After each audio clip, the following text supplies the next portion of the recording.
I'm joined now by 2024 Great Lakes Legend Series champion Austin Arnel to talk about his season, winning his first title in the series. Starting off with, I guess, those standalone events separate from the combined grids with the Ontario Legend Car Series.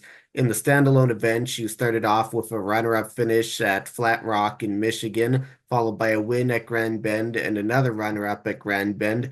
How would you describe the start to your season? It was an unreal start for us to come out and finish second at Flat Rock, and then to win my first Legend Series race at Grand Bend, and then to do another runner-up finish at Grand Bend was just it. Grand Bend's my whole home track, so I had lots of fans wearing all the Austin Arnel merch in the stands. So it was cool to put on a show for them, and then obviously to get my first win and then two runner-ups it was so cool. You seem to carry that momentum, especially in those standalone races later on in the season. A third place and a win in a doubleheader at Full Throttle, followed by a win the next event at Buxton Speedway. How would you sum up, I guess, that later season part of the schedule as well? It was a long schedule. It seemed like it took us a while to get there, but other standalone events like running at Colorado Motor Speedway was. I've ran there before in a mini truck and junior late, so getting to run it in a legend car and then to do good there with our solo series events was just. It felt really cool because a lot of them seemed to still remember me. So a lot of the fans, it was nice to have kind of a home track kind of feel when I got up there and hearing people whatnot. But then definitely the coolest experience was going to South Buxton. Those are some crazy race fans that get there, and to win in front of that crowd, it was pretty cool. Yeah, I guess the cool thing with this series is they have a lot of different tracks. So some of those ones like Grand Bend and Flat Rock, you don't see on, necessarily too many touring series. But then you had the combined events as well with the Ontario Legend Car Series, racing at tracks like Sunset and Sauble that we see. So getting that variety there. And you seem to do better as the season went on in those combined events. Finishes at 20th and 23rd in the first two of those, but Yeah. then top tens to finish off the schedule, the doubleheader at Sauble, as well as Frostoberfest and Autumn Colors. So, how were you able to sort of improve as the season went on there in those bigger, larger grids? The car trouble didn't help us at the first two events. I think they ended up both were DNFs just over simple things that happen to miss in the shop. Get the car quite sorted when we went to those, and they happened to bite us during the feature, which always kind of sucks. But it helps your own program for what you need to do maintenance wise, and just you can be in this forever, but you always tend to miss those little things. But yeah, it was fun as we got to go on and to run with 24 cars in a full field, and then qualifying right into the A main was always cool instead of running the alphabet soup of the B main. But just when these two series get together, just the amount of cars and the amount of talent throughout the field, it's just to run in the top 10. Yeah, they might have been closer to 10th place finishes, but just to finish in the top 10 in a series that has so many great drivers and different people of different racing skills, it's an honor. Yeah, what is it like racing? I guess for that series like Great Lakes Legends, this is only the third season, but the first time that we really had all these, so many combined fields. So what was it like racing against some of those different competitors and having more traffic to contend with?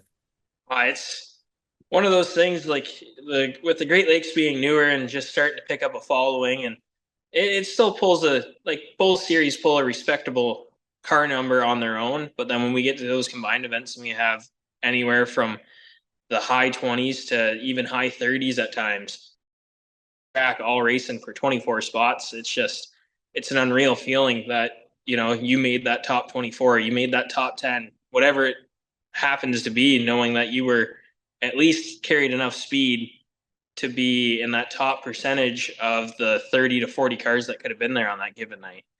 And just some of the guys, they are wicked fast, and getting to race with them. And then, especially towards the end of the year, picking up some more speed in our own program and getting to run closer with them. It didn't get to beat all of them the way I wanted, but it just getting to race with them, it just helps bring in some knowledge and things that we need to learn for next year. And hopefully I can go out and they can look at for once. You finished off your championship winning season at a pair of notable events there, Frosttoberfest and Autumn Colors, two of the more prestigious ones on the Ontario short track circuit. So, what was it like sort of wrapping up that championship campaign in these two major events? It's playoff racing, that's just what it seems like. It's hard to go into those tracks knowing that you're going to pull more cars anyways because it's towards the end of the year and people that didn't make it out all year, they want to hit those events. And then, more people coming into the series. But to cap off our season at Frosttober, it's just unreal because those like you said, those events are just so highly ranked among everyone's. It seems like everyone's season. Everyone looks forward to the end of the year, which it's just everyone's prepared and to finish strong at both events. It was nice. I definitely wanted more both times around, but I had two fantastic heat races at both, and I got to run up front in a heat race, and it's definitely a confidence booster when you're at a track like that between Flamborough and Peterborough, and it's really cool to get to run up front at such a prestigious event. So, you won the championship, and the second place finisher is the only driver with more wins than you out of the Great Lakes field in Cole McFadden. What was it like sort of battling with Cole throughout the season? Oh, Cole's one of the nicest guys you'll ever meet. He's definitely a cool character, and he helps you as much as he to, but he always wants to hide the couple little secrets. But getting to know him more this year because this is our second year running together and just having some good battles with him, it's one of those things. You come off the track, and even if he beats you or you might have had an edge on him, it's just you come off the track, you laugh, you have fun, and then you climb back in your car and go do it again. But he was definitely there with me. If he didn't miss a race at the beginning of the year, it might have been a little tighter in the point standings. But I have faith that we should have hopefully still came out on the championship side. As you mentioned, your second season running here in the Great Lakes Legends, and this is your first championship. You become just the second champion in the short history of this series. How did it feel to win the title? Oh, it's so cool knowing that my name's up there with Kenny McNichol Jr. and he's had such a massive part on me getting into the Legends. I bought my Legend car from him. He's been a massive help and he's a sponsor on this race car. And it's cool to add my name up there with his. I would like to be like he was, and then maybe even win a third one. That would be cool, just knowing that I beat him and something like that. But it's just for it being a young series and having my name as one of the first, five spots filled as a champion. It means a lot.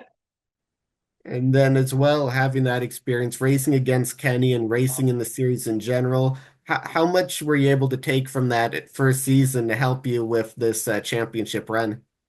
Oh, I think I learned a lot. We kind of learned what the cars wanted to do and some adjustments to make, but we did a full swing in the off season and we changed everything on the car because we had an old air to the newer style liquid. So we updated the car and with all the upgrades that Inex put out. So it was like hopping in a brand new car at the beginning of the season, but we learned a lot as the year went on, and I'm really excited for the 2025 campaign that we have building so far.